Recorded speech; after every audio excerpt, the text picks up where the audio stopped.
लखीमपुर खीरी में पिछले साल हुई उस दुर्घटना के मामले में मुख्य आरोपी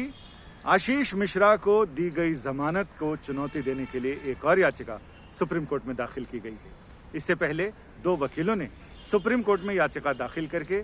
आशीष मिश्रा की जमानत को चुनौती दी थी। घटना पिछले साल की है, जिस समय किसानों का आंदोलन चल रहा था और लखीमपुर खीरी के एक गांव में जहां आंदोलनकारी किसान अपने प्रदर्शन कर रहे थे, वहां पर अचानक उत्तर प्रदेश के उप मुख्यमंत्री का दौरा था, लेकिन उन्हें वापस जाना पड़ा और उसी दौरान आशीष मिश्रा टेनी जिस गाड़ी में सवार थे,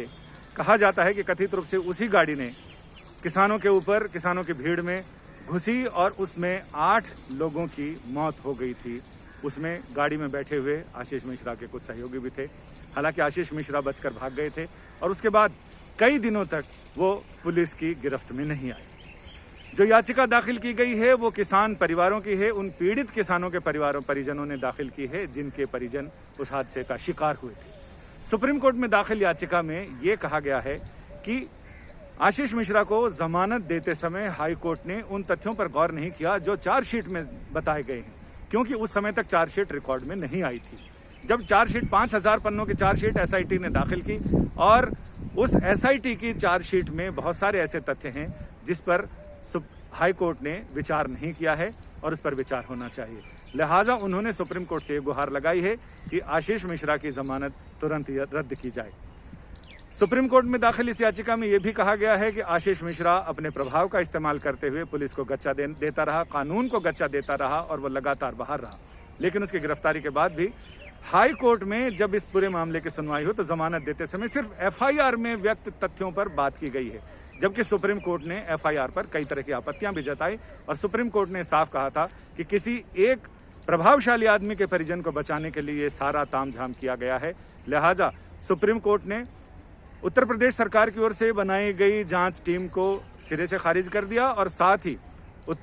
इलाहाबाद हाई कोर्ट के रिटायर्ड जज की अगुवाई में एक टीम बनाई गई थी, एक आयोग बनाया गया था इस मामले की जांच के लिए, उन्होंने इसे खारिज किया और साथ ही पंजाब और हरियाणा हाई कोर्ट के रिटायर्ड जज की अगुवाई में एक जांच समिति बनाई गई है जो इस मामले की जांच कर रही है। एसआईटी अपनी तरफ से जांच कर रही है और इसमें परिजनों ने साफ कहा है कि जिन तथ्यों को, जो उनके सबसे मजबूत और ठोस सबूत और साक्ष्य थे, गवाह थे, उन सारे लोगों को अदालत तक लाने में उनको कड़ी मेहनत करनी पड़ी, क्योंकि आरोपी पक्ष उसमें लगातार बाधाएं डाल रहा था, उनके लिए मुश्किलें पैदा कर रहा था। इसके बावजूद वो तथ्य, वो गवाह, वो सारी चीजें अदालत तक पहुंचा दी गई हैं, लेकिन जमानत देते समय इन सारी चीजों पर ध्यान नहीं दिया गया।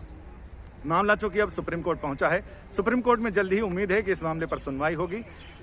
पहले भी जब इस मामले की सुनवाई हुई, चूंकि एक वकील शिव कुमार त्रिपाठी ने इस मामले में सुप्रीम कोर्ट को चिट्ठी लिखकर, जिस समय घटना हुई थी उस समय इसकी जांच को लेकर सवाल उठाए थे और उन्होंने सुप्रीम कोर्ट को चिट्ठी लिखी थी। चीफ जस्टिस ने उसे ही एक पीआईएल की तरह ट्रीट किया और साथ ही उस पर सुनवाई हुई और सुनवाई में उत्तर प्रदेश सरकार की कार्य प्रणाली और इस पूरे मामले में जिस तरह से एक्शन लिया गया उसे लेकर कोर्ट ने कड़ी नाराजगी जताई और उत्तर प्रदेश सरकार की कई बार तो सही खबर ली।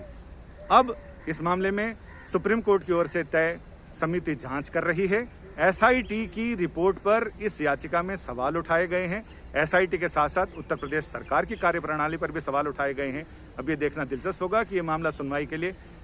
उम्मीद करते हैं कि अगले हफ्ते तक आ जाना चाहिए और उसके साथ ही इस मामले में पीड़ित पक्ष के लोगों ने तो याचिका के जरिए अपनी बातें रख दी हैं। अब उत्तर प्रदेश सरकार और एसआईटी इस मामले में क्या तथ्य रखती है, कैसे अपना बचाव करती है, ये देखना वाकई दिलचस्प होगा। संजय शर्मा, दिल्ली आज तक।